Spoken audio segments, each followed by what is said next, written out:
What's the crack, lads? Last year boy Night Rider 91 back again with another video, and in today's video we're going to be replacing the cush drives on the BMW S1000Rr.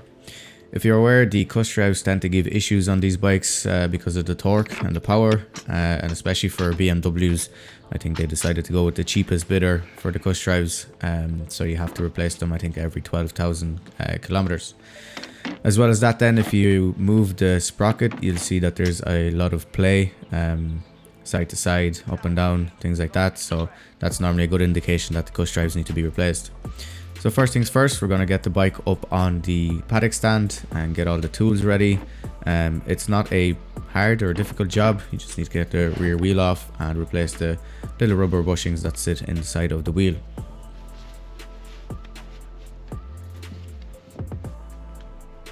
So first things first, gonna get the socket and take the wheel off. Highly recommend a extendable ratchet or a long ratchet here. Just makes your life easier to take the nut off. And once that's off, then we can proceed to take the axle out.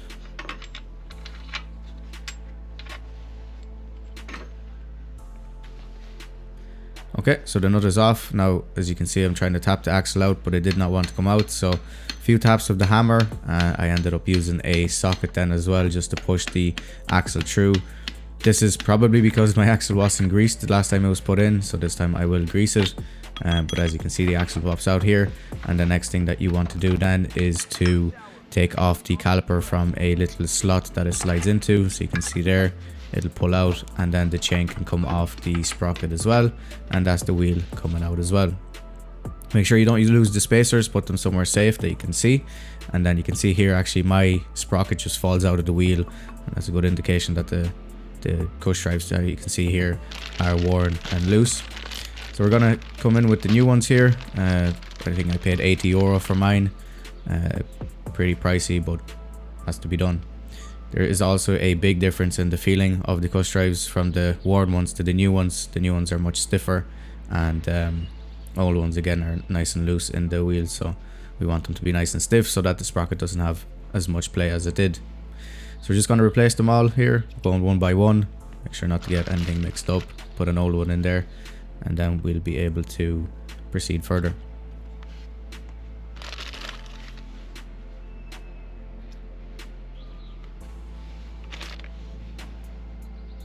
Okay, so that's the cush drives replaced, and as you can see here, the rear subframe is fairly filthy.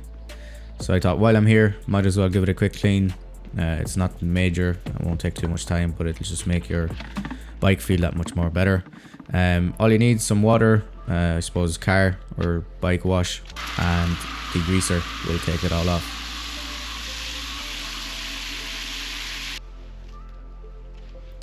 So as you can see here, gonna spray some degreaser on the inside of the subframe, rear subframe, and the rear hugger as well. And then I'm gonna proceed to clean the axle because of the fact that it came out so rough.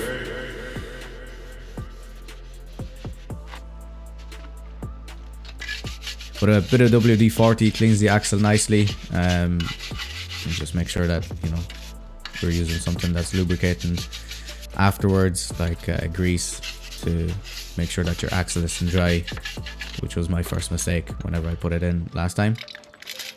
And look at the difference here as well, you know, a bit of degreaser, a bit of scrubbing. Obviously I skipped most part of the scrubbing, but gets the rear subframe nice and clean.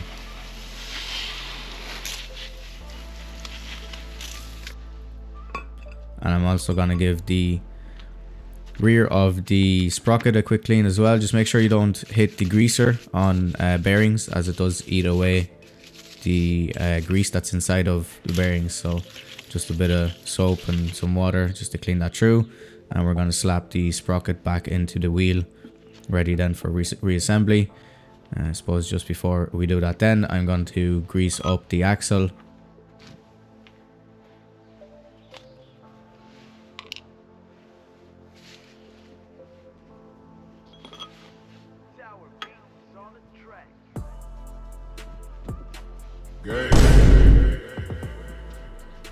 Okay, so the axle is greased, it's nice and clean, everything has been washed. Put the spacers back in, make sure you don't forget those, because the last thing you want to do is have the wheel nearly there and you don't have the spacers.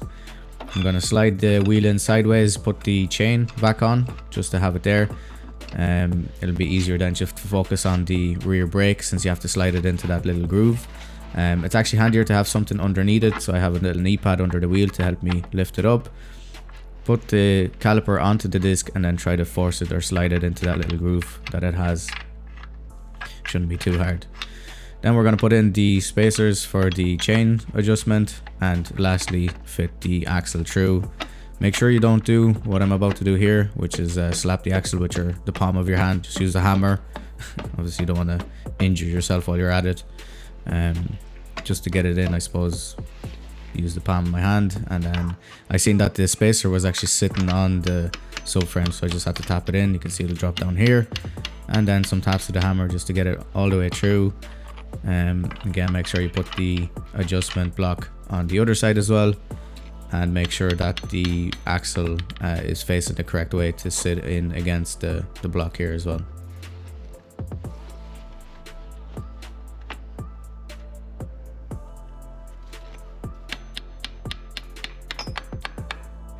Okay, once that's true, then put on your locking nut.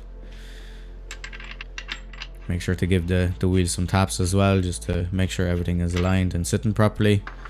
And tighten that bad boy up.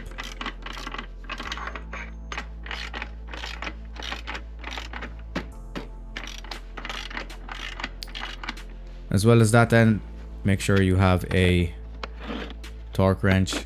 If you don't, make sure it's tight. I highly recommend getting a torque wrench just to make sure, especially for boats like this. I know some say 100 Newton meters, some say 125 Newton meters, so I went with 125 just to be on the safe side. Finally, the wheel being white, it's a bit of a pain, but it looks nice.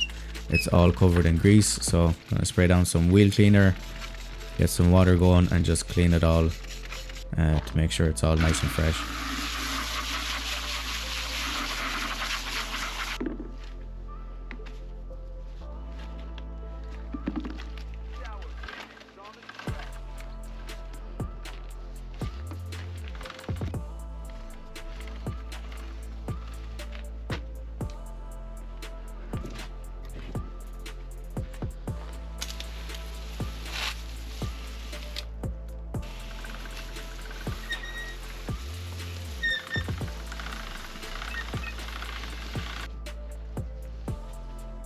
Now finally, before I start tidying up, I just want to check the play on the sprocket. As you can see, it's nice and tight.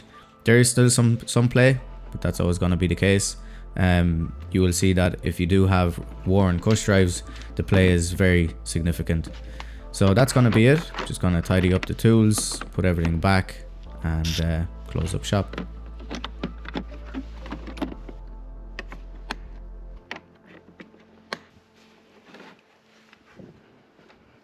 So yeah, hope you enjoyed this video. Hope that you learned something from it. You can see how easy it is to replace cush drives on your own, especially if you have the tools, which isn't a lot of tools as well, and just saves you the hassle of bringing the bike into a garage. So that's going to be it for this video. I hope you enjoyed. If you did, please leave a like, comment, and subscribe. I'll catch you at the next one. Peace.